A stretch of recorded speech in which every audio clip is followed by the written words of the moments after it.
ডাক্তারের কাছে গেলে সর্বপ্রথম টেস্ট দেয়, ঠিক না? কেন দেয় জানেন? কেন দেয়? কেন টেস্ট দেয়? কেন দেয় জানেন?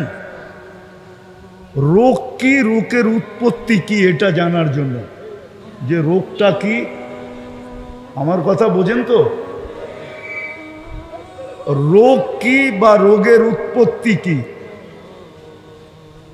আসলে এর দোষ না, দোষটা হলো আমার। বাংলা একটা প্রবাদ বাক্য আছে, অবাগা যেদিকে তাকায় সাগর শুকায়া যায়। আমি বসার কারণে লাউড স্পিকার এরকম করতেছে। আমি যদি না বসতাম তাহলে লাউড স্পিকার ঠিকই থাকতো। আমার মতো অবাগা বসছে তো, এই জন্য লাউড স্পিকার এটা মাইনা নিতে পারে না। এই জন্য ওনার কোনো দোষ নাই, ওনাকে দোষারোপ করে কোনো লাভ নাই। আবার বলতেছি, লাউড স্পিকার বাড়ায়া কোনো লাভ নাই, কেননা কনসাল্টে আওয়াজের দরকার হয়, আর ওয়াজের ভিতরে ধ্যানের দরকার হয়, ধ্যান মনোযোগের দরকার হয়। কনসাল্টে যত আওয়াজ হবে তত যুবকদের কোমরের ভিতরে শক্তি আসবে, ওইখানে অল্প আওয়াজ হইলে যুবকদের কোমরে শক্তি আসে না। আর ওয়াজের ভিতরে দিলের শক্তি লাগে, কোমরের শক্তি লাগে না। দিল দিয়া যত বেশি মনোযোগী হবে অল্প আওয়াজেও কথা বুঝে আসবে। আর যদি আপনি মনোযোগী না হন তাইলে তো আপনার আওয়াজই শুনবেন, ওয়াজ শুনবেন না। তো যেটা বুঝাইতেছিলাম, ভালো মতে ধ্যান দিয়া শুনেন। কথা বেশি লম্বা হবে না, অল্পই হবে। এই জন্য ধ্যান দিয়া শুনলে কাজে দিবে, নাইলে জীবনটা একদিন কেটে যাবে। কেননা দুনিয়া উন্নত আজকে, কিন্তু জীবনের গতি রোধ করার কোনো ব্যবস্থাপনা এখনো আসে নাই, আর কোনোদিন আসবে না। জীবনটা একদিন কেটে যাবে, যিনি অস্তিত্ব দিছেন ওনার কাছে চলে যাব। আর এটা চিরসত্য, এটা চিরসত্য। যদি ওনাকে রাজি না করতে পারলাম তাইলে কিন্তু পুঙ্খানুপুঙ্খানু হিসাব দিতে হবে। লাতুসআলুন্না আনিন নাঈম, প্রত্যেকটা নেয়ামতের হিসাব দিতে হবে। আর দিতে যায়া হইতে পারে যে 50,000 বৎসর দাঁড়ায়া থাকতে হইতে পারে। লা ইয়াজাল কদমা আবদ, পাও পর্যন্ত হেলাইতে দিবে না, এটাই সত্য। লা ইয়াজাল কদমা আবদ, পাও পর্যন্ত হেলাইতে দিবে না, বিলকুল কাঠের মতো দাঁড় করায় রাখবে। 50,000 বৎসর লাগবে এই 60-70 বৎসরের হিসাব দিতে। 60-70 বৎসরও না, বরং প্রথম 15 বৎসর তো এমনিই মাপ। এই উম্মত যতক্ষণ পর্যন্ত প্রাপ্ত বয়স্ক না হয়, কলম এর বিরুদ্ধে চলে না, এর পক্ষে চলতে থাকে। দ্বিতীয় পর্বে মাপ, যতক্ষণ পর্যন্ত ঘুমন্ত থাকে। চাই এই ঘুম সৌদি যুবরাজের মতো 27 বৎসরেরও যদি হয়। সৌদির এক যুবরাজ 27 বৎসর ধরে ঘুমায় আছে। যদি ঘুম 27 বৎসরও হয় তারপরও কলম বিরুদ্ধে যাবে না। বিদায় ঘুমেরটাও যদি বাদ দিই তাহলে কতটুক থাকলো? এতটুকের হিসাব দিতে 50,000 বৎসর লাগবে। আপনি বলবেন কেন লাগবে? তাইলে আমি যুক্তি দিয়ে বুঝাই। প্রতিদিন 1,60,000 বার শ্বাস প্রশ্বাস নেই। শ্বাস প্রশ্বাস বোঝেন? অক্সিজেন নেওয়া এবং ছাড়া 80 1,60,000 বার। 80,000 1,60,000 বার নেই, 80,000 বার ছাড়ি 80,000 বার। আর 80,000 বার যে ছাড়ি, 80,000 বার আল্লাহ ডেলি আমাদের ভিতর থেকে কার্বন ডাই অক্সাইডকে ক্লিয়ার করেন, ক্লিন করেন, পরিষ্কার করেন। কেননা আমাদের ভিতর যদি কার্বন ডাই অক্সাইড 24 ঘন্টা থাকলো, আর যদি এটাকে কিউর না করা হলো, ক্লিন না করা হলো, বাহির না করা হলো, পরিষ্কার না করা হলো, তাহলে মানুষ কবরে যাবে, এতে কোনো সন্দেহ নাই। ডাক্তার আমার কথায় একমত হবে।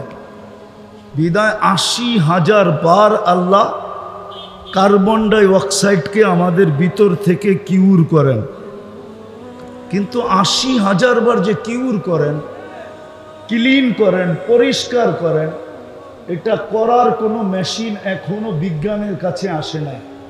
যে আল্লাহ যদি ক্লিন না করলেন তো আমরা মেশিন দিয়ে বাহির করব, এই মেশিন এখনো বিজ্ঞানের হাতে আসে নাই। একটু আগে না কি ঢাপের এই এলাকার কি জানি চেয়ারম্যান, উনি যে আপনাদের সাথে কথা বললো, ওনাকে ফোন করে জিজ্ঞেস করেন কোনো মেশিন আসছে কিনা। কোনো মেশিন এখনো আসে নাই, আর আসবে কিনা এটাও আমি জানি না। বিদায় যদি আল্লাহ জিজ্ঞাসা করে তুমি ৮০,০০০ বার আমার অক্সিজেন নিছিলে ডেলি, মাসে কতবার, বৎসরে কতবার, ২৪ ঘন্টায় তুমি অক্সিজেন নিতে ৫৫০ লিটার, বলো তুমি প্রত্যেক ৮০ বারের বিপরীতে কয়বার তুমি আমাকে ডাকছো বলো। এইখানে তো কেউ নাই যে ডেলি ২০০ বার আল্লাহ বলে, ২০০ বার। সে আল্লাহ বলায় অভ্যস্ত। ডেলি ২০০ বার আল্লাহ বলা ব্যতীত ভাত হজম হয় না। এরকম কয়জন এখানে হাত উঠাইতে পারবে যে আমি ডেলি ২০০ বার আল্লাহ বলায় অভ্যস্ত? কোন যুবক বলুক যে আমি ডেলি ১০ বার আল্লাহ বলায় অভ্যস্ত, যে আমি ডেলি ১০ বার আল্লাহ বলি। কয়জন যুবক আছে এখানে হাত উঠাবে? আরে ১০ বার তো বাদ দিলাম, ঘুমের থেকে উঠা মনের অন্তরের অন্তঃস্থল থেকে যুবক একবার চিৎকার দিল আল্লাহ বইলা, এরকম যুবকের সংখ্যাও তো পাওয়া যাবে না যে ডেলি একবার আল্লাহ বলে, একবার মনের ভিতর থেকে আল্লাহর ভালোবাসা নিয়া। তো যেটা বুঝাইতেছিলাম, বেশি দিন এইখানে থাকবো না, চলে যাব, এটাই সত্য। কিন্তু কথার মোড় ঘুরা গেল, এটাই বুঝাবো। আমি যাব, জাগা মতে যাব, একটু পিছন থেকে নিয়ে যাইতেছি। এই জন্যই বলতেছিলাম বড় মনোযোগ দিয়ে শুনতে হবে, তাইলেই কথাগুলো বুঝে আসবে। বেশি দিন থাকবো না, চলে যাব। আর প্রত্যেক নেয়ামতের হিসাব কিন্তু দিতে হবে। বিদায় ভালো মতে বোঝেন, বড় মনোযোগ দিয়ে শোনা চাই। যেটা বলতেছিলাম, কথা শুরু ছিল যেটা, যে মুসলমানদের এই দুরবস্থা আজকে কেন? আমাদেরকে বলে এই বিষয় সেই বিষয় কথা বলতে, এই দুরবস্থা মুসলমানের হলো কেন? কি কারণে হলো? কারণ তো কেউ তালাশ করে না, কারণ সম্বন্ধে তো কেউ বলে না। অথচ ডাক্তারের কাছে গেলে তো প্রথমে টেস্ট দড়ায়া দেয় যে অসুখ কি, এর উৎপত্তি কোত্থেকে, অসুখ কি, এর উৎপত্তি কোত্থেকে। আজকে যে সমাজটা দুর্নীতিগ্রস্ত, বা সমাজটা যে এরকম যা আমরা চোখে দেখতেছি, সমাজটা এরকম হলো কেন? কারণটা কি? যেই দেশে ৯০% মুসলমান, যে নিজেকে মুসলমান ভাবে, যে নিজেকে উম্মতে মুহাম্মদী ভাবে, যদি মুসলমান না ভাবতো তাহলে কোনো সে ছিল না, কোনো কথা ছিল না। কেননা কোরআনই বলে যে নিজেকে মুসলমান ভাবে না, কোরআনই বলে তামাত্তাউ কালিলান ফাইন্নাকুম মুজরিমুন, যেমন খুশি তেমন জীবন কাটাইতে পারো, কেননা তোমাকে কাঠগোড়ায় অবশ্যই দাঁড় করাবো। কুরআনই বলে ফালা নুকিমু লাহু ইয়াউমাল কিয়ামাতি ওয়াজনা, তোমার জন্য কোনো দাড়িপাল্লার প্রয়োজন হবে না। ইন্নাল্লাযীনা কাফারু মিন আহলিল কিতাবি ওয়াল মুশরিকিন ফি নারি জাহান্নাম খালিদিনা ফিহা, ও মরবে আর সিধা জাহান্নামে যাবে, ওকে নিয়ে কোনো আলোচনা নাই। কিন্তু যে নিজেকে মুসলমান ভাবে যে আমি মুসলিম, বা যাকে আল্লাহ সদিচ্ছায় মুসলমান হিসাবে নির্বাচিত করল, আমাদেরকে মুসলমানের ঘরে কে নির্বাচিত করছে? হ্যাঁ, কে কে নির্বাচিত করছে? আরে ভালো মতে বলেন না, আরো জোরে বলেন, যত জোর আছে ওটা দিয়ে বলেন। আল্লাহ বললে 40 নেকি পাওয়া যায়। কয় নেকি? কয় নেকি? এই 40 নেকি বাকি 40-এর মতো না। যেমন 1 মণ লোহা 1 মণ তুলা ওজনে সমান, কিন্তু আকৃতিতে সমান না। তুলার গাঁটটি আকৃতিতে অনেক বড়। ঠিক আল্লাহ বললে 40 নেকি পাওয়া যায় বটে, কিন্তু বাকি 40-এর মতো সংখ্যার দিক দিয়ে এক, কিন্তু আকৃতির দিক দিয়ে আল্লাহ বলার 40-এর গাঁটটি এত বড়। আমি তো বলবো, আমার মুরব্বী পিছে বসা আছে, আশেকে লাহি সাহেব, আশেকে মোস্তফা সাহেব বসা আছে। আমি তো বলবো ওই গাঁটটি যদি এক পাল্লায় রাখা হয় আর সমগ্র সৃষ্টি যদি আরেক পাল্লায় রাখা হয়, তো আল্লাহ বলার বিপরীতে যে 40 নেকির গাঁটটি মিলবে, সমগ্র জগৎ ওই গাঁটটির পাল্লাকে একটু নাড়াইতেও পারবে না, উঠাবে তো দূরের কথা। কেননা আল্লাহ এটা কার নাম? কার নাম? আল্লাহর জাতি নাম হইল কি? কি? আল্লাহ। ভালো মতে বলেন কি? আজকে তো মুসলমান আল্লাহ বলতে চায় না, এই জন্যই তো প্রমাণ দিলাম 200 বার আল্লাহ বলে না, যুবক 10 বার বলে না, অথচ যৌবন ওকে কে দিল? কার যৌবন দিয়ে ও তাফালিং দেখায়? হ্যাঁ, কার যৌবন দিয়ে আরেকজনের দিকে তাকায়? কার যৌবন দিয়ে ও আরেকজনকে নিজের দিকে আকৃষ্ট করতে চায়? কার যৌবন দিয়ে ও ফুল নিয়ে ঘুরে? কার যৌবন দিয়ে ও আশা করে 14 তারিখে আমাকে লেখা পাঠাক I.U? যার কাছে যৌবন নাই ও তো আশা করে না, ও তো শুধু হারবালে দৌড়াইতে থাকে, কখনো কলিকাতা হারবালে, কখনো মডার্ন হারবালে, কখনো চাইনিজ হারবালে, কখনো আমেরিকান হারবালে। ও খালি নেটে তুকাই তালাশ করতে থাকে দুনিয়ার কোন হারবাল পাওয়া যায় যেখানে যৌবন কিনতে পাওয়া যায়। কেননা ওর কাছে তো যৌবন নাই, ও কার দিকে তাকাবে? ও সারাদিন নেটে তালাশ করে কোথায় হারবালে যৌবন বিক্রি হয়। তো তোমাকে যৌবন কে দিল? হ্যাঁ, তুমি তো 10 বার আল্লাহ বলতে চাও না। তো যেটা বুঝাইতেছিলাম যে মুসলমানের ঘরে নির্বাচিত করলো কে?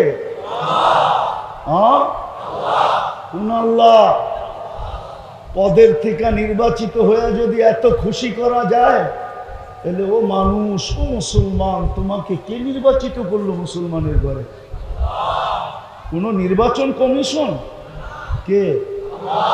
কোন আল্লাহ? হ্যাঁ, কোন আল্লাহ? হায় হায়, আফসোস তো এইখানেই। কান্না তো আমার এটা নেই যে সারা দিনে 1 সেকেন্ডের জন্য ফেসবুক বন্ধ হয় না যুবকদের।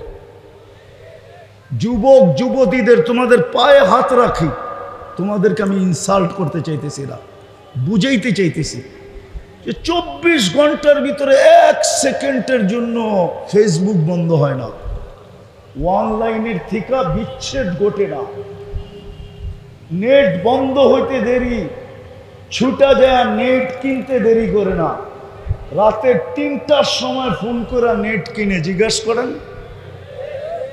অথচ সারা দিনে একবার কোরআন শরীফ নিয়ে একটা চুমা দেয় না। এই এলাকায় পাওয়া যাবে। বৎসরের পর বৎসর কোরআন গিলাপের ভিতরে ঢুকছে তো ঢুকছেই, গড়ালারা একদিনও কোরআন খুলাকে একটা চুমা দেয় না, একটা চুমা দেয় না। 99 নাম দেখবে তো দূরের কথা, 99 দাম দেখলে না মুসলমান বুঝতো যে আমাকে মুসলমানের ঘরে নির্বাচিত করছে কে। 99 নামের অর্থই তো জানে না। এই পুরা মজমা একজনও পাওয়া যাবে কিনা জানি না যে 99 নামের অর্থ কখনো নিরিবিরি মনোযোগ সহকারে দেখছে অর্থ। এই পুরা মজমা একজনও পাওয়া যাবে কিনা সন্দেহ। অথচ সারা দিন আনলিমিটেড চালায়, সবার ঘরে ওয়াইফাই আছে, এমনকি ফ্যাক্টরিতে পর্যন্ত ওয়াইফাই আছে। যদি ওয়াইফাই ঘরে না থাকে তো পাশের ঘরের পাসওয়ার্ড আছে না? নাই আছেন? নাই না? হ্যাঁ, যদি পাসওয়ার্ডও না থাকে, ওয়াইফাইও না থাকে, তো বন্ধুর হটস্পট আছে। কিন্তু সারা দিনে একবারও জীবনে 99 নামের অর্থ দেখে নাই। তো আমার সমাজের অবস্থা এরকম হবে না তো কার হবে বলেন? মাদক আমার সমাজে হবে না তো কোথায় হবে? মাদক তো লানত ছিল। আমি তো বলি যে মাদক সেবন করতে হয় না, বলতে হবে না, মাদক সেবন করতে হয় না। মাদক ছুঁইলেও যৌবন চলে যায়, ছুঁইলে, খালি ছুঁইলে, কয়েকবার ছুঁইলে যৌবন চলে যায়। বিশ্বাস হয় না? প্রমাণ আছে আমার কাছে, মাদক কয়েকবার ছুঁইলেই যৌবন চলে যায়। মাদক যারা বেচে চ্যালেঞ্জ, স্বাভাবিক যৌবন ওদের কাছে নাই। মাদক যারা ক্যারি করে চ্যালেঞ্জ, ওদের কাছে স্বাভাবিক যৌবন নাই। এটার একটা প্রমাণ দেই, এটা লানতকৃত। আল্লাহর রসুল হাজিরা যখন হজে যায় আর আরাফার দেখে যখন মুজদালিফায় আসে পায়দল, তখন একটা জায়গা আছে ওয়াদিয়ে মুহাসসার বলে। সাহাবাদেরকে নিয়ে আল্লাহ রসুল যখন আসতেছিলেন তো বলছে এই জায়গা দ্রুত পার হও। বলছে ইয়া রাসূলুল্লাহ কেন? বলছে এটা লানতকৃত জায়গা। বলছে হাজারো বৎসর আগে, এখনো কি এটার ক্রিয়া আছে? আল্লাহ রসুল বলছে এখনো এটার ক্রিয়া আছে, দ্রুত পাড়াও। তাইলে মাদকের উপরে আল্লাহ লানত, ওটা যে হাত দিয়া বেশি ছুঁইবে পুরো যৌবন চলে যাবে। আমি তো চ্যালেঞ্জ দিলাম, মাদক যে বিক্রি করে, মাদক যে বহন করে, মাদক যে নাড়াচাড়া করে, মাদক যে সেবন করে, একজনেরও স্বাভাবিক যৌবন নাই। চ্যালেঞ্জ। যদিও আমার সাথে চ্যালেঞ্জ করতে চায় আমি রাজি আছি, কেননা আমি আল্লাহর রসুলের কথাকে বিশ্বাস করি, আল্লাহর কথাকে বিশ্বাস করি। মুসলমান হয়ে আবার মাদক খায় কি করে? তাইলে বোঝা গেল ও নিজেকে মুসলমান মনে করে না। ও মুসলমান মনে করে না নিজেকে, যে নিজেকে মুসলমান মনে করে আর আল্লাহর কুদরতি হাতের নির্বাচিত মনে করে। রইল এটা দ্বিতীয়টা দেখাইতেছি, যে কুদরতি হাতে বাছাইকৃত, যে আল্লাহর কুদরতি হাতে বাছাইকৃত উম্মতে মুহাম্মাদি, মুহাম্মদুর রাসূলুল্লাহ। জোরে বলেন মুহাম্মদুর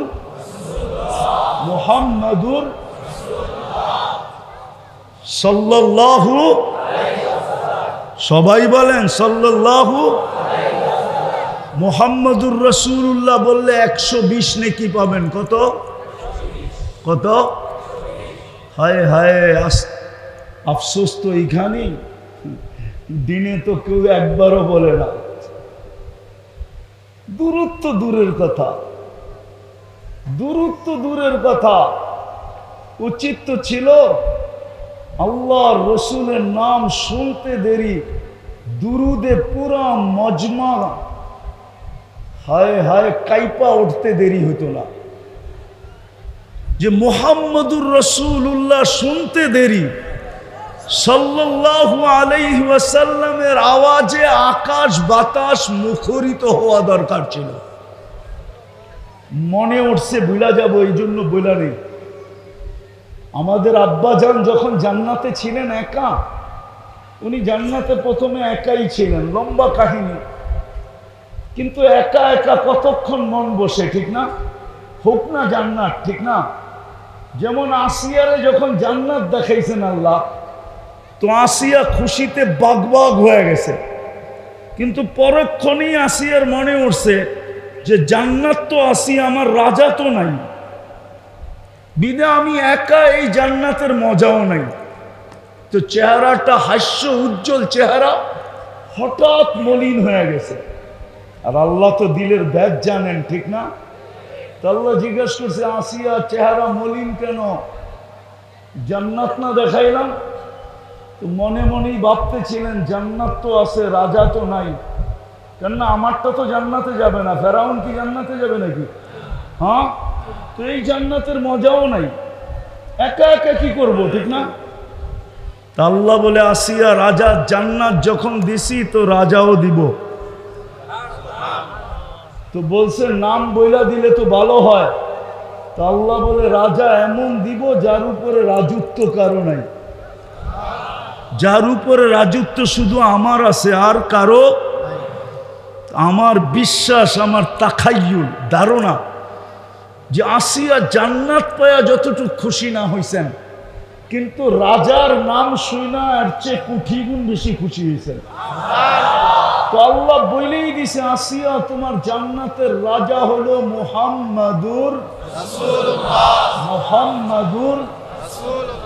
মুহাম্মাদুর রাসূলুল্লাহ। হইতে পারে কিতাবে পাওয়া যায় ইঙ্গিত, হইতে পারে আমরা অলিমার দাওয়াতও খাইতে পারি ইনশাআল্লাহ, ওটা জান্নাতে খাওয়াবে আল্লাহ ইনশাআল্লাহ। আশা রাখি, ইঙ্গিত পাওয়া যায় কিতাবে যে আমরা অলিমা খাবো কোথায়? যদি ঈসা আলাইহিস সালামটা 1000 বছর হয়, তাহলে নবী রসুলদের ইমাম যিনি, ওনার অলিমা কয় হাজার বছর হবে আল্লাহই জানে। তো যেটা বুঝাইতেছিলাম, আদম আলাইহিস সালাম জান্নাতে একা ছিলেন, তো মন বসতে ছিল না। হোক না জান্নাত, একা একা কতক্ষণ ভালো লাগে, ঠিক না? কাহিনী বড় লম্বা। এক সময় ঘুমায় গেছেন, উঠা দেখে পাশে একজন শুয়ে আছে, পাশে একজন, হ্যাঁ পাশে একজন শুয়ে আছে। তাও পুরো ওনার মতো না, মহিলা। কেননা আম্মাজানকে আল্লাহ ইউসুফ আলাইহিস সালামকে আর কি সৌন্দর্য দিছেন, আম্মাজানকে আল্লাহ সবচেয়ে বেশি সৌন্দর্য দিছেন, সবচেয়ে বেশি। আসলে সৌন্দর্যের বিকাশ ঘটাইছেন আল্লাহ আম্মাজানকে দিয়া। এর আগে দুনিয়া সৃষ্টি সৌন্দর্য জানতো না, সৌন্দর্য জানতো না। তো যখন আম্মাজানকে দেখা, তো জিজ্ঞাসা করছেন এটা কে? আল্লাহ পরিচয় দিছে, এটা তোমার সঙ্গী। দেখতেছিলাম তোমার মন ভালো না, একা একা ভাল লাগে না, তো একজন বানায় দিলাম। পরে আল্লাহ বিয়ে পড়ায়া দিছেন। কি জান্নাতে অনুষ্ঠানের মাধ্যমে কি বিয়ে পড়ায়া দিছেন? আমার যেটা বুঝানোর উদ্দেশ্য। তারপরে আল্লাহ বলছে মোহর দাও। বিয়ে তো হয়ে গেছে, মোহর দিবা না? কি মোহর দিবে না? তো বলছে আল্লাহ মোহর কি দিমু, এখানে পামুই কি? আমার তো কিছুই নেই, কি মোহর দিমু? যা আছে এখানে সব তো আপনার দেওয়া। কেননা জান্নাতে যা আছে এটা কার দেওয়া? তো বলছে আমি মোহর কি দিব? আল্লাহ বলছে আমার হাবিব যাবে শেষ জমানায়, আমার হাবিব যাবে শেষ জমানায়, তোমার সন্তান যাকে আমি হাবিব বানাইছি। কি ইত্তাখাযতুহু হাবিবা, তুমি আমার ওই হাবিবের উপরে একবার দুরূদ পড়া দাও, এটাই তোমার মোহর, এটাই তোমার মোহর। হ্যাঁ, আমাদের আব্বাজান নিজের আম্মাজানের মোহর যেটা দিয়ে দাবি আদায় করলেন, ওই নবীর উম্মত হয়ে আজকে উম্মত ওই নবীর উপরে দুরূদ পড়ে না।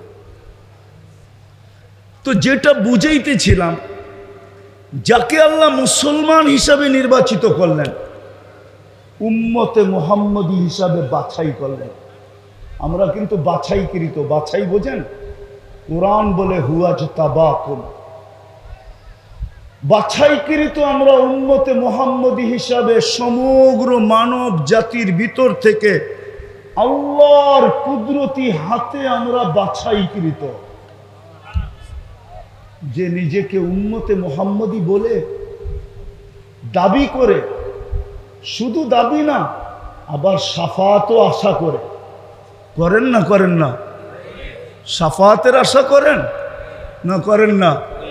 কে করে? সবাই করি। দেখি কে কে আশা করেন।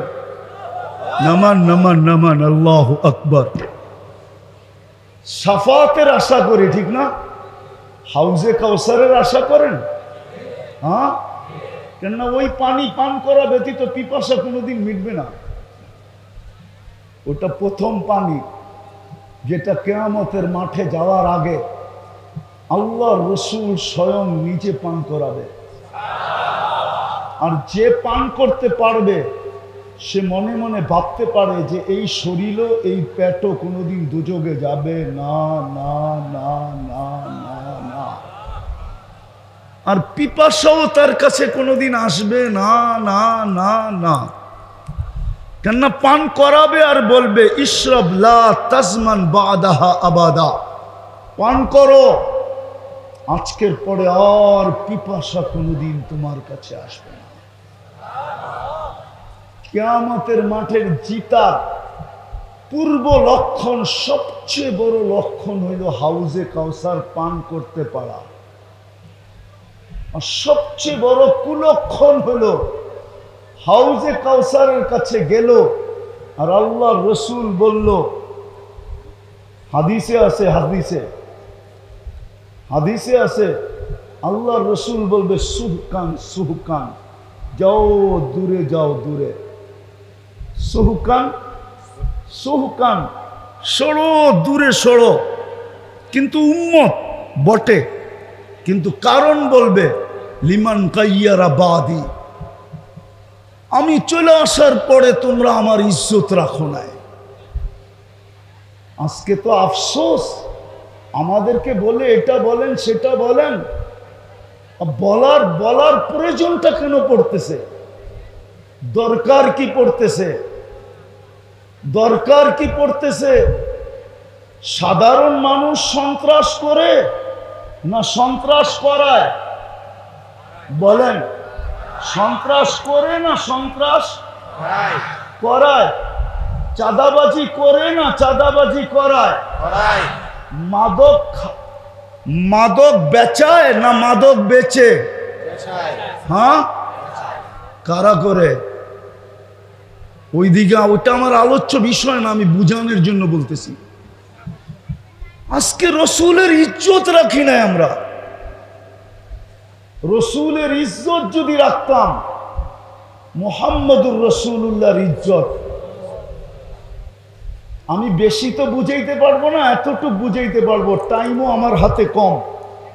এতটুক বুঝাইতে পারবো যে রসুল আমাদের জন্য 23 বৎসর চোখের পানি শুকাইতে দেয় না। আমি উলামাদের সামনে বলতেছি, কিতাব মোতালা করে দেখতে পারে। কেননা যেদিন আল্লাহর রসুল জন্ম নেন, ওই দিন আল্লাহর রসুলকে সুরক্ষা করার জন্য বডি গার্ড হিসাবে আল্লাহ মিকাইল আলাইহিস সালামকে নির্ধারণ করেন। যেই দিন প্রাপ্ত বয়স্ক হন, ওই দিন জিবরিল আলাইহিস সালামকে যোগ করেন। জিবরিল আলাইহিস সালাম শুধু ওহির বাহক ছিলেন না, আল্লাহর রসুলের বডি গার্ড ছিলেন। নাইলে কোরআন কেন বলবে, কোরআন কেন বলবে বাল্লিগ মা উনসিলা ইলাইক ফাইন লাম তাফআল ফামা বাল্লাগতা রিসালাতা রাব্বি, ওয়াল্লাহু ইয়াসিমুকা মিনান নাস। এই আয়াতের শানে নুজুল হলো মদিনা মুনাওয়ারা যাওয়ার পরে রাসূলুল্লাহ সাল্লাল্লাহু আলাইহি ওয়াসাল্লামের বিলকুল নাগের ডগায় বাস করত ইহুদিরা, বনু নজির আর বনু কুরাইজা। এরা বাস করত কুবায়। আর এরা জন্মের আগে এদের স্লোগান ছিল একটা, যেদিন জন্ম নিয়ে ফেলছে আল্লাহর রসুল ওই দিন থেকে ওদের স্লোগান পাল্টায় গেছে উল্টা। ওরা ভাবতে ছিল বনি ইসরাইলের ভিতর থেকে নবী আখিরুজ্জামান আসবে, কিন্তু যখনই বনি ইসরাইলের ভিতর থেকে আসে না ওরা দুশ্মন হয়ে গেছে। তো মুহাজির আনসার ভাবতে ছিলেন যে বিলকুল ইহুদিদের নাগের ডগায় আল্লাহ রসুল চলে আসছে। ওরা তো 24 ঘন্টা উৎপাইতা থাকে যে আল্লাহ রসুলকে কিভাবে দুনিয়াতে কষ্ট দেওয়া যায়। বিদায় আমরা একটা সিস্টেম চালু করি, একদিন আনসার পাহারা দিবে, একদিন মুহাজির পাহারা দিবে। আমার মনে হয় 2-3 দিনই দিছিলেন পাহারা। তৃতীয় দিন জিবরিল আয়াত নিয়ে চলে আসছে, বন্ধু পাহারা সরান। এটা আমাদের ইজ্জতের উপরে আঙ্গুল উঠে। ইজ্জতের উপরে, কাদের ইজ্জতের উপরে? আমাদের ইজ্জতের উপরে কি উঠে? আঙ্গুল উঠে। আমরা পাহারা দিব, সরান পাহারা। তো জিবরিল আলাইহিস সালাম 15 বছর বয়সে আয়েশা যোগ হয়েছেন। তো 2 জন পাহারা দিতেন। তা একদিন 2 জনে জিজ্ঞাসা করতেছে, মা জালা আরাকা তাবকি, ও আল্লাহর বন্ধু যখনই দেখি আপনার চোখে পানি কেন?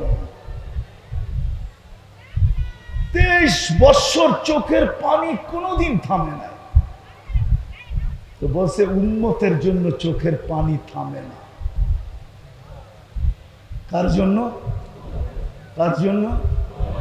আরে বলেন না। আর আজকে উম্মতের অবস্থা দেখেন, উম্মতের যুবক দেখেন, উম্মতের যুবতী দেখেন, উম্মতের নারী দেখেন, উম্মতের পুরুষ দেখেন, উম্মতের শাসক দেখেন, উম্মতের শাসিতদের দেখেন, উম্মতের ধনী দেখেন, উম্মতের গরিব দেখেন, উম্মতের শিক্ষিত দেখেন, উম্মতের অশিক্ষিত দেখেন। নবীর ইজ্জত রাখে নাই, আমরা কেউ রাখি নাই মুহাম্মদুর রাসূলুল্লাহর ইজ্জত। যে 23 বছর চোখের পানি উম্মতের জন্য কোনোদিন শুকাইতে দেন নাই। চলেন আরেকটু উপরে নিয়ে যাই, যে আরশে যায় উম্মতকে বলেন নাই। যদি বলতেন তাহলে আপনি আত্তাহিয়াতুর ভিতরে এটা পড়তে পাইতেন, তো পাইতেন কোত্থেকা? ওয়া আলা ইবাদিল্লাহিস সালিহিন। এটা কে বলছিল? কে? আল্লাহ তো বন্ধুকে সালাম দিছেন, ঠিক না?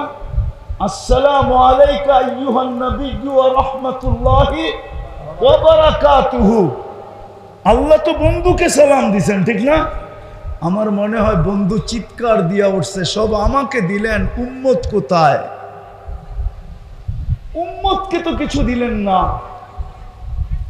আল্লাহ মনে হয় এই জন্যই আল্লাহ বলছেন হারিসুম বিল মুমিনিনা রাউফুর রহিম। নাইলে মনে হয় এই 2 সিফত আল্লাহ উঠায়া দিয়া দিতেন না। কুরআন এই কথা মনে হয় কোনোদিন বলতো না যদি আল্লাহ রসুল এখানে চিৎকার না দিতেন যে আমাকে তো সালাম দিলেন, কিন্তু আমার উম্মত কোথায়? তারপরেই মনে হয় আল্লাহ বলছেন হারিসুম বিল মুমিনিনা রাউফুর রহিম। তো বলছে বন্ধু এইখানে উম্মত? বলছে এইখানে উম্মত না আসলে কোথায় আসবে? বলছে আপনিই বলেন উম্মতের জন্য কি? তো আল্লাহ রসুল বলতেছে ওয়া আলা ইবাদিল্লাহিস সালিহিন।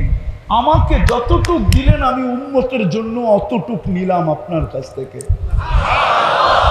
যে আরশে যায় বলে নাই, আরশ আমি বুঝাইতে পারতেছি না। যদি আপনাদের বুঝে আসে তো একটা উদাহরণ দিলে বুঝে আসে কিনা জানি না। মুসা আলাইহিস সালাম আল্লাহকে দেখতে চাইছিলেন বনি ইসরাইলের সর্দারদেরকে নিয়ে। আল্লাহ বলছে পাহাড় যদি স্থির থাকে আর তোমার দৃষ্টি যদি ওটার উপরে স্থির থাকে তো আমাকে দেখতে পারো। ফাতাজাল্লা লিল জাবাল, আল্লাহ পাহাড়ে তাজাল্লি দিছিলেন। ফাখাররা মুসা সাইকা, 20 জন তো মারা গেছেন। মুসা আলাইহিস সালাম বহু দূরে যায় পড়ছেন, 40 দিন বেহুশের মতো ছিলেন। অথচ ওই তাজাল্লি ছিল পর্দার ওই পার থেকে। পর্দার ডাইরেক্ট তাজাল্লি ছিল না পর্দার ভিতর দিয়ে তাজাল্লি ছিল? ওলামা কি বলে? ডাইরেক্ট তাজাল্লি, ডাইরেক্ট না।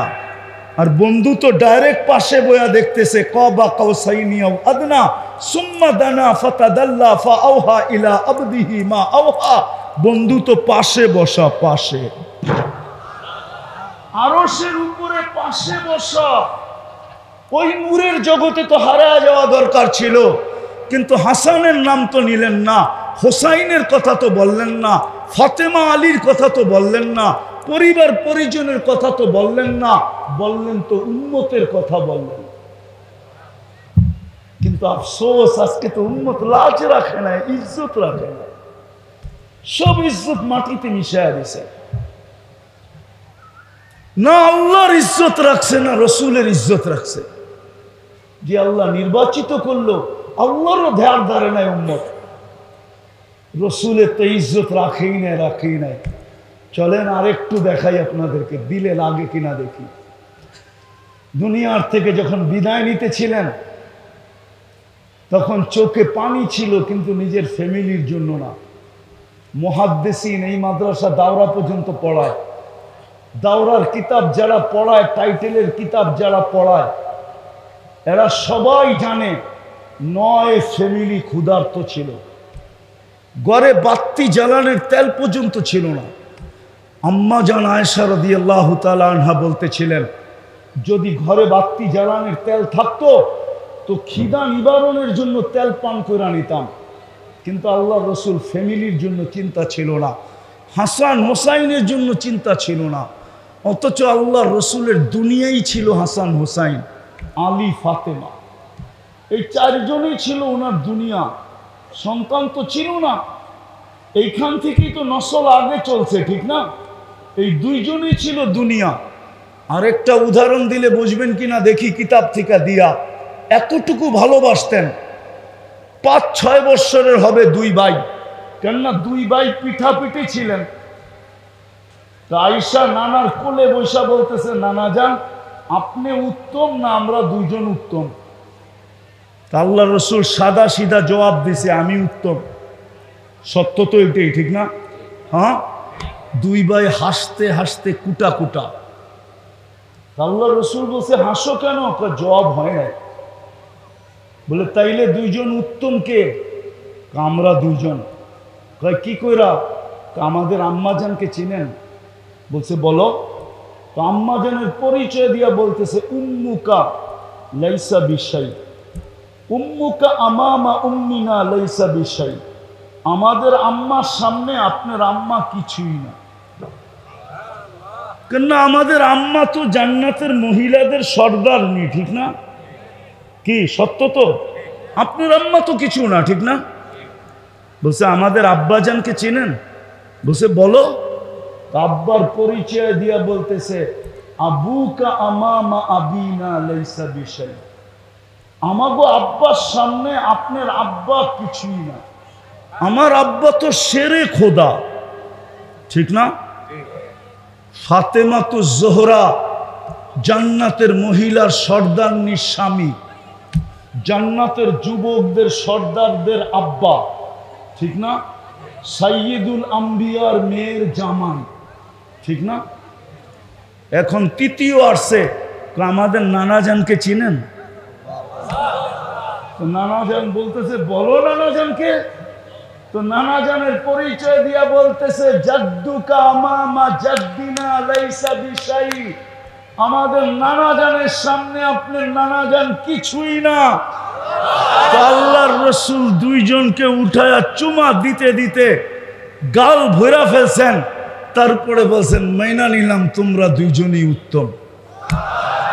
এই দিক দিয়ে তোমরা 2 জন, কিন্তু মরার সময় তাদের কথা ভাবেন না, ভাবছেন তো আপনার আমার কথা, আপনার আর আমার কথা ভাবছেন। বলছে জিবরিল আলাইহিস সালাম জিজ্ঞাসা করছে, লম্বা হাদিস, যে আপনি কাঁদেন কেন? ইদান ইলা রফিকিল আলা, আপনি তো এখন আল্লাহর সান্নিধ্যে চলে যাবেন, কাঁদেন কেন? আল্লাহু ইয়ান্তাযিরুক, আল্লাহ আপনার অপেক্ষায় অপেক্ষমান। উর্দু জগতে খুশির বন্যা চলতেছে, খুশি আর খুশি ফেরেশতাদের ভিতরে। হাবিব ইয়াসিলুল হাবিব, বন্ধু আজকে চিরদিনের জন্য বন্ধুর কাছে চলে আসবে। আপনি কাঁদেন কেন? বলছে জিবরিল, কাঁদি কেন বলবো, আমার পরে আমার উম্মতকে কে দেখা রাখবে? ফামান লিবাদিলি উম্মতি, আমার পরে আমার উম্মতকে কে দেখা রাখবে? কে বুকে জড়ায়া রাখবে? কে পাহারা দিয়া রাখবে? কে মাথায় হাত দিয়া রাখবে? আমার উম্মতকে কে দেখবে?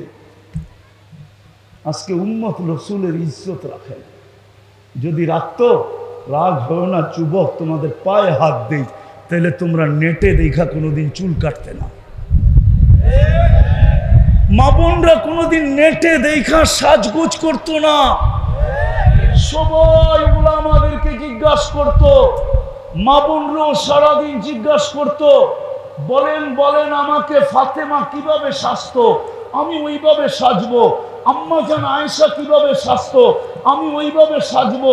আম্মাজান খাদিজাতুল কুবরা কিভাবে সাজতো, আমি ওইভাবে সাজবো।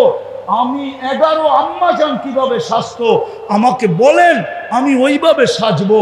সাহাবায়ে কেরামের মা বোনরা কিভাবে সাজতো, আমাদেরকে বলেন, আমরা ওইভাবে সাজবো। যুবকরাও জিজ্ঞাসা করতো, আল্লাহর রসুল কিভাবে চুল কাটছে আমাকে বলেন, আমি আল্লাহর রসুলের আদর্শে চুল কাটবো। ওমর কিভাবে কাটছে বলেন, আমি ওমরের আদর্শে চুল কাটবো।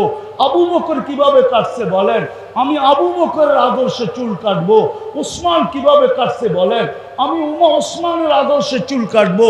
আল্লাহ তো রসুল তো বলছে, আসহাবিকান নুজুম বিআইয়িহিম ইক্তাদাইতুম ইহতাদাইতুম, আমার 100 লক্ষ সাহাবী তারকারাজির ন্যায়, যার আদলে তুমি চলবে, যার আদর্শে তুমি চলবে, এদের সাথে তুমি মিলিত হবে, তোমার উপরও আল্লাহ রাজি হবে, জান্নাত তোমার জন্য অবধারিত হবে।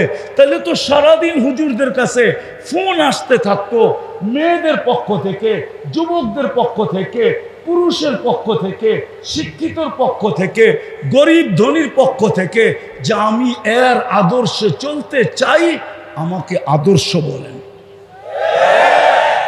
আজকে আমার কান্না তো এটাই, যে রসুল যাওয়ার সময়, যেই রসুল যাওয়ার সময়, ছোট ফ্যান নিয়ে আসেন, যেই রসুল যাওয়ার সময় বলতেছে চোখে পানি উম্মতের জন্য। চলেন আরেকটু দেখাই, দেখি আপনাদের দিলে লাগে কিনা। আজকেও আমি পুরা টিম নিয়ে আসতে পারি, পুরা টিম। টিম বুঝেন? আরে টিম বুঝেন? টিম পুরা জামাত নিয়ে আসতে পারি এখানে।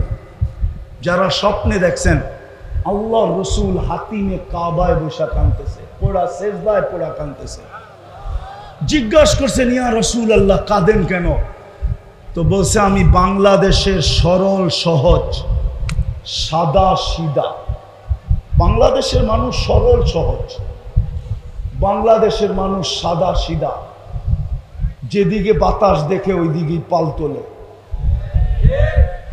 যেদিকেই বাতাস দেখে ওই দিকে কি করে, হ্যাঁ, চিন্তা করে কিছু করে না। একটা বাংলায় প্রবাদ বাক্য আছে না, হুজুকে বাঙালি, এ সাদা সিধা দেখা। এই জন্য আমি বলি, আমাদের একটা সুসংবাদ আছে আল্লাহ রসুলের পক্ষ থেকে, সেটা হলো আমরা সাদা সরল সহজ।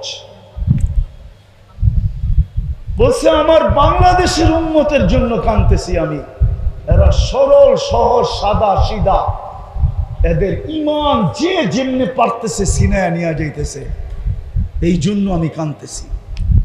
আল্লাহওয়ালারা দেখেন, জিজ্ঞাসা করেন আল্লাহওয়ালারা দেখে কি দেখে না, একটু পরেই শুনবেন,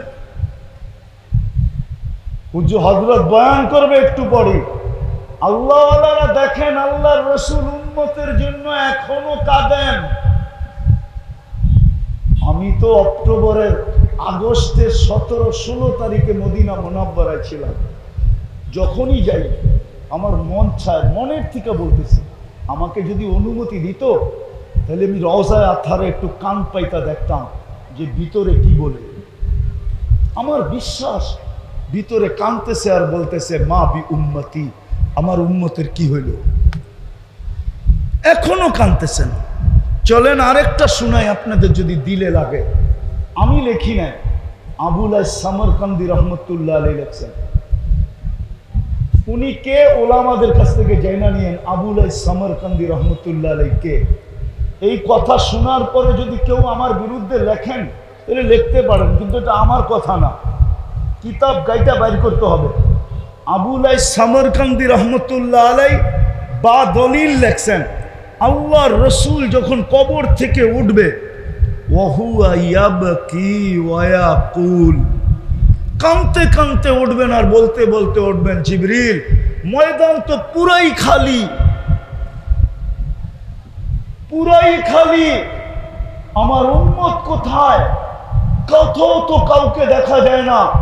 তো জিবরিল আলাইহিস সালাম সান্ত্বনা দিবেন যে আপনি ব্যতীত জমিনের উপরে কোনো নবীও ওঠে নাই, কোনো রসুলও ওঠে নাই, কোনো উম্মতও ওঠে নাই, আপনার উম্মতও ওঠে নাই। আপনি শান্ত হন, শান্ত, তারপরে শান্ত হবে, এর আগে শান্ত হবে না।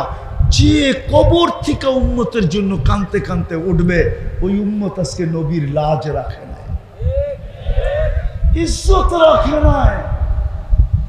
সারা দিন তো বাদই দিলাম, শুক্রবার তো আমাদের কাছ থেকে আল্লাহর রসুল চায়া নিয়েছিলেন, চায়া। আমি হাদিস দিতেছি, আল্লাহর রসুল বলছিল শুক্রবার আমাকে দিয়া দিও, আমার উপরে বেশি বেশি দুরুদ পড়ো, দুরুদ আমার উপরে বেশি বেশি দুরুদ শুক্রবারে পড়ো। কিন্তু আজকে কি বার? সোমবার, শুক্রবার গেছে বেশি দিন হয় না। কিন্তু এই মজমায় তো একজনও পাওয়া যাবে না যে শুক্রবারে নবীজির উপরে 500 বার দুরূদ পড়ছে। আমরা তো দুরূদ পড়ি না। তো যেটা বুঝাইতেছিলাম, যিনি কবর থেকেও কাঁদতে কাঁদতে উঠবে, আর কিয়ামতের মাঠের দৃশ্য তো সুস্পষ্ট, 1.25 লক্ষ নবীরা নাফসি নাফসি বলে চিৎকার দিবে। আর আমাদের নবীজি মাকামে মাহমুদ পাওয়ার জন্য, মাকামে মাহমুদ পাওয়া সত্ত্বেও আমরা তো দেখি সামান্য একটা চেয়ারের জন্য, কি ইউনিয়ন পরিষদের একটা চেয়ার, একটা ওয়ার্ডের একটা চেয়ার, একটা থানার একটা চেয়ার, বাংলাদেশটাই কত বড় আর চেয়ারটাই কত বড়। আরে বুঝান না আমারে, বাংলাদেশটা কত বড়? আমেরিকার থেকে 25-30 গুণ বড় না? হ্যাঁ কি?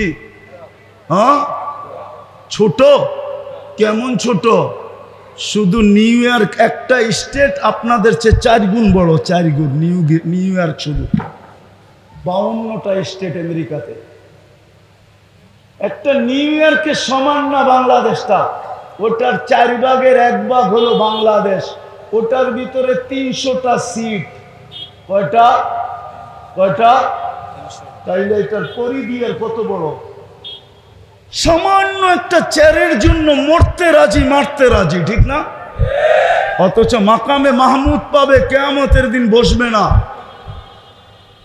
বসবে না, যুক্তি দিবে আমি বসবো না।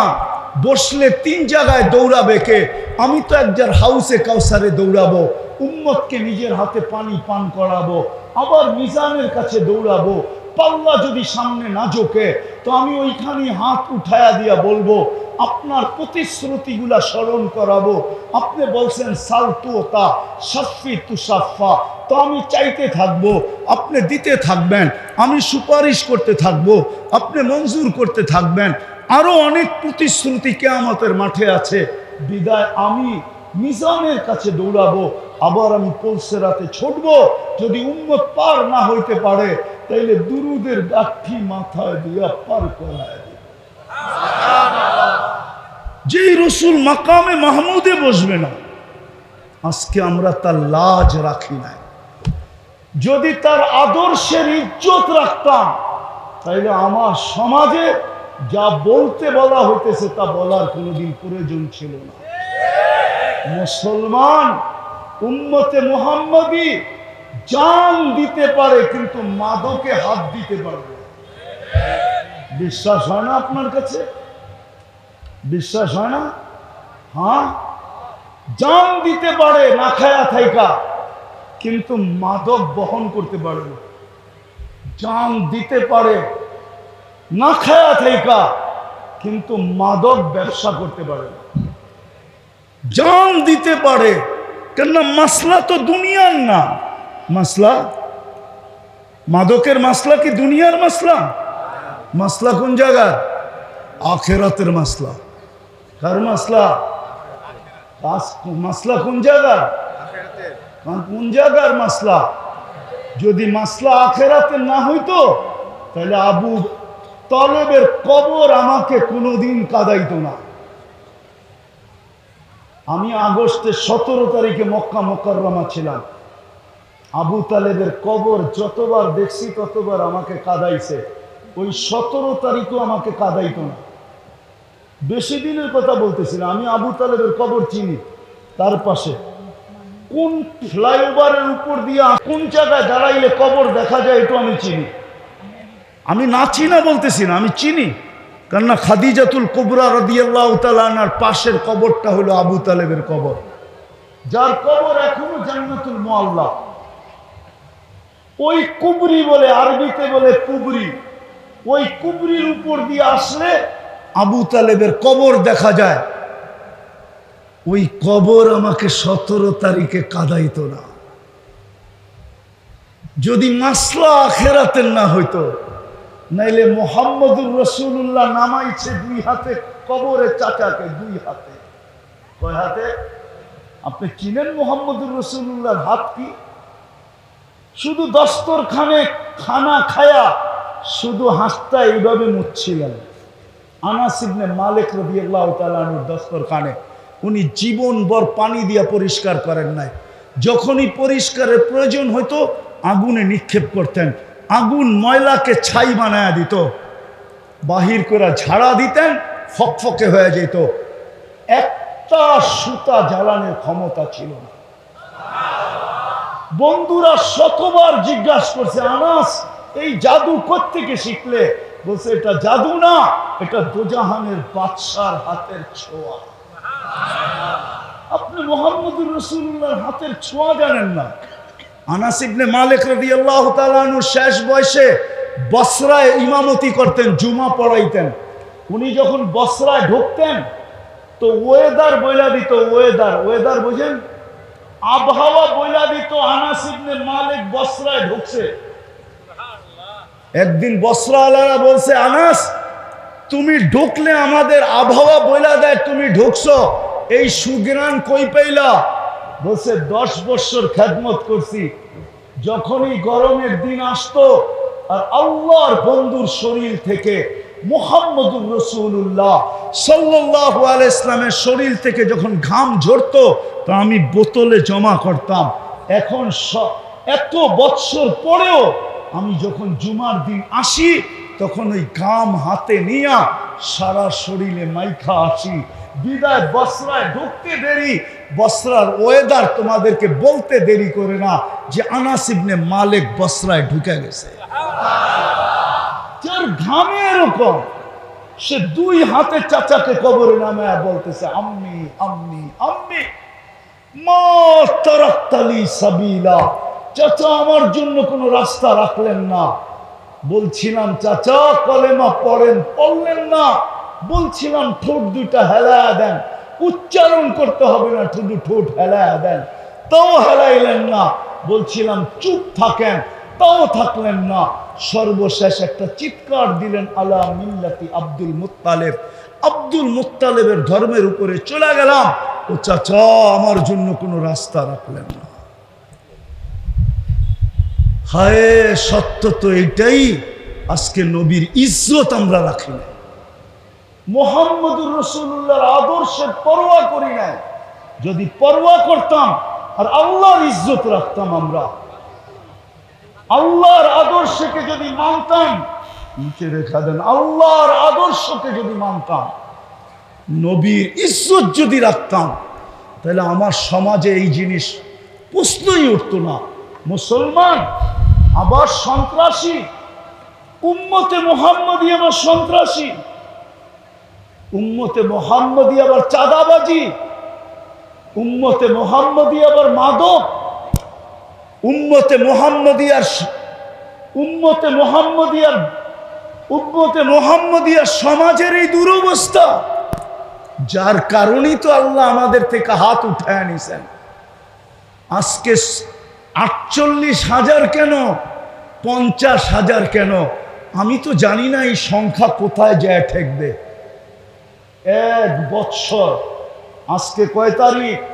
28 তারিখ। 1 বৎসর 21 দিন হলো ফিলিস্তিনের যুদ্ধ। কয়দিন? আরে বলেন না। 1 বৎসর 21 দিন। ফিলিস্তিন চিনেন? আমি তো 14 বৎসর আগে 2 চোখে দেখা আছি। এই 2 চোখে আমি চিনি ফিলিস্তিন কি জিনিস। আপনারা মিডিয়ায় দেখতে পারেন, আমি এখনো দেখতেছি ওয়াদিয়ে খলিল কোনটা, এখনো দেখতেছি মনে হয় যে ওয়াদিয়ে মুসা কোনটা, এখনো দেখতেছি মনে হয় যে 70 জন নবীর কবর কোথায় কোথায়। আমি তো 14 বছর আগে দেখা আসছি, আপনি তো আজকে মিডিয়ায় দেখতেছেন। 365 দিন পার হওয়ার পরেও 21 দিন ওই জমিন, যেই জমিনে 1.25 লক্ষ নবীদের সম্মিলন, না জানি এই সংখ্যা কোথায় যায় শেষ হবে। কেন আল্লাহ কেন সাহায্য করেন না? কেন মুসলমানদের এই দুরবস্থা? বড় বড় চিৎকার দেই আমরা, দুইটা সম্মেলন চলে গেল। যুদ্ধের শুরু থেকে নিয়ে আজ পর্যন্ত জাতিসংঘের দুইটা সম্মেলন গেল। 60 থেকে 65টা মুসলিম দেশ, অথবা 50 থেকে 60টা মুসলিম দেশ, 1 ডজনের উপরে এরকম দেশ যে যারা একত্রিত হলে সারা দুনিয়াকে কিনতে পারে। 5 থেকে 6টা এরকম দেশ যাদের টাকার উপরে বড় কোনো টাকা নাই দুনিয়াতে। 65টা মুসলিম দেশ যাদের কাছে দুনিয়ার 70% সম্পদ, যাদের পায়ের নিচে। দুনিয়ার সবচেয়ে বেশি ব্র্যান্ড যারা ব্যবহার করে, দুনিয়ার সবচেয়ে বেশি প্রসাধনী যেই জাতি ব্যবহার করে, দুনিয়ার সবচেয়ে বেশি ফার্নিচার যেই জাতি ব্যবহার করে, দুনিয়ার সবচেয়ে বেশি কাপড় চোপড় যেই জাতি ব্যবহার করে, তারপরেও 2টা সম্মেলনের ভিতরে ছোট একটা নিন্দা প্রস্তাব আজ পর্যন্ত পাশ করতে পারে না। চ্যালেঞ্জ আমার, কেউ আমাকে নেটে দেখাইতে পারবেন না যে জাতিসংঘে ছোট একটা নিন্দা প্রস্তাব পাশ হয়েছে ফিলিস্তিনের জন্য। কি হয়েছে? কি হয়েছে? যুবকরা তো সারাদিন নেটের ভিতরে থাকে, বলুক না। অথবা সারা দুনিয়ার প্রাণীবাদী সংস্থাগুলা, প্রাণী দিয়া যারা কাজ করে, আমেরিকার বলেন, কানাডার বলেন, অস্ট্রেলিয়ার বলেন, ইউরোপের বলেন, জার্মানির বলেন, জাপানের বলেন, এমনকি বাংলাদেশের প্রাণীবাদীরা পর্যন্ত ছোট একটা প্রতিবাদ আজ পর্যন্ত মিডিয়ায় দেয় নাই। বুঝা গেল ওরা আপনাদেরকে মানুষই মনে করে না, আগাছা মনে করে। আগাছা। 200 কোটি মুসলমান মরা গেলে হয় আর কি আসে যায়, মরা যাক, এটি দুনিয়ার আগাছা। হবেন না কেন? হবে না কেন মাদক আপনার এইখানে? হবে না কেন চাঁদাবাজি আপনার এইখানে? হবে না কেন সন্ত্রাস আপনার এইখানে? হবে না কেন 9/6 আপনার এইখানে? কেউ তো নবীর আদর্শের উপরে নেই, না শিক্ষে না শিক্ষা দেয়, নবীর আদর্শের চর্চাও তো হইতে দেয় না। আমরা তো টক শোতে বসা দেখি, টক শো তো দেখি, নবীর আদর্শের চর্চাও তো হইতে দেয় না, ঠিক না? হ্যাঁ, তাইলে হবে না কেন? কম হইতেছে, সামনে আরো বেশি হবে। যায় দিন ভালো, আমাদের মুরব্বীরা বলতো, যায় দিন ভালো, আসে দিন। মুরব্বীদের কথা যদি সত্য হয় তাহলে আরো বেশি হবে। হবে না কেন? নবীর আদর্শ, এই জন্যই তো আল্লাহর সাহায্য নাই। নাইলে 200 কোটি মুসলমানের ভিতরে 2 কোটি তো ওলামা হবে, 1 কোটি তো হবে ওলামা। সারা দিন চোখের পানি ঝরাইতেছে। কোন মাদ্রাসায় ফিলিস্তিনের জন্য দোয়া হয় না বলেন, জিজ্ঞাসা করেন। হয় না? ডেলি হয় না, মাঝে মাঝে হয়। কোন মসজিদে ডেলি নামাজের মধ্যে দোয়া না হয় ফিলিস্তিনের জন্য? কোন আল্লাহওয়ালারা রাত্রে যায় নামাজে কাঁদে না বলেন? বাইতুল্লাহ দোয়া তো ডেলি হইতেছে। গত রমজানে তো ভাবছিলাম যে 2 ঈদ হবে, কান্না এরকম কান্না 2 হেরেম মক্কা মদিনা আমার মনে হয় না কোনোদিন দেখছে। গত রমজানে যে কান্না ছিল, আমি তো ভাবতেছিলাম ঈদ 2টা হবে, রোজার ঈদও করব, আবার ফিলিস্তিনের স্বাধীনতার ঈদও করব। কিন্তু ওই ঈদের রোজাও পার, ঈদও পার হইল, কোরবানিও পার হইল, আবার রোজা চলে আসলো মাথার উপরে। কোনো নিদর্শনই দেখতেছি না যে জয় হবে। তো হবে কবে? আল্লাহ তো সাহায্য করতেছে না, করে তো কি করে কি করা। সবকিছু বাদেই দিলাম, একটা কথায় শেষ করতেছি। আল্লাহ ডেলি 5 বার ডাকে। কয়বার ডাকে? 80% যুবক তো মসজিদে, 20% যুবক তো মসজিদে আসে না, 10%ও তো আসে না, 10% পুরুষও তো আসে না, 10% নারীও তো নামাজ পড়ে না। মাইনা নিলাম 20% পড়ে, 80% তো পড়ে না। অথচ ডাকে কে? কে ডাকে? কে ডাকে? কোন আল্লাহ? শুধু আল্লাহ? আল্লাহ তো বলে আমি শুধু আল্লাহ ডাকি না, আমি রহমানও ডাকি, আমি রহিমও ডাকি, আমি মালিকও ডাকি, আমি কুদ্দুসও ডাকি, আমি সালামও ডাকি, আমি মুমিনও ডাকি, আমি মুহাইমিনও ডাকি, আমি আজিজও ডাকি, আমি জব্বারও ডাকি, আমি মুতাকাব্বিরও ডাকি, আমি খালিকও ডাকি, আমি বারিউল মুসাব্বিরুল গফফারুল কাহ্হারুল ওয়াহ্হাবুর রাসাকুল ফাত্তাহুল আলিমুল কাবিদুল বাসিতুল খাফিদুর রাফিউল মুইজ্জুল মুতিল্লুস সামিউল বাসীরুল হাকামুল আদলুল লতীফুল খবীরুল হালিমুল আযীমুল গফুরুশ শাকুরুল আলিয়ুল কবীরুল হাফিজুল মুকিতুল হাসিবুল জলিলুল করিমুল রকিবুল মুজিবুল ওয়াসি আল হাকিমুল ওয়াদুদুল মজিদুল বাঈতুল শহীদুল হকুল ওয়াকিলুল কবিয়ুল মতিনুল ওয়ালিয়ুল হামিদুল মুসি আল মুবদি আল মুঈদ আল মুহয়ি আল মুমিত আল হাইয়্যু আল কাইয়্যুম আল ওয়াজিদ আল মাজিদ আল ওয়াহিদ আল আহাদ আল সামাদ আল কাদির আল মুক্তাদির আল মুকদ্দম আল মুআখ্খার আল আউয়াল ওয়াল আখির আল যাহির ওয়াল বাতিন আল ওয়ালি আল মুতাওয়ালি আল বাররুত তাওয়াবুল মুনতাকিম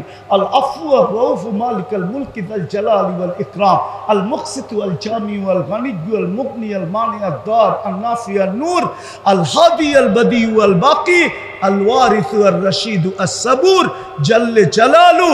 আমি 99 পদের মালিক আল্লাহ ডাকি। যদি শুধু নামাজের জন্য আসতো তাইলেও তো আমি আমার মনকে বুঝাইতে পারতাম কোরআনের দিকে তাকায়া, ইন্নাস সালাতা তানহা আনিল ফাহশাই ওয়াল মুনকার ওয়ালা যিকরুল্লাহি আকবার। আমার উম্মত 100 ভাগে, আমার জাতি 100 ভাগে 100 ভাগ নামাজ পড়ে। উম্মতে মুহাম্মদি কিছু না করে 100 ভাগে 100 ভাগ নামাজ পড়ে।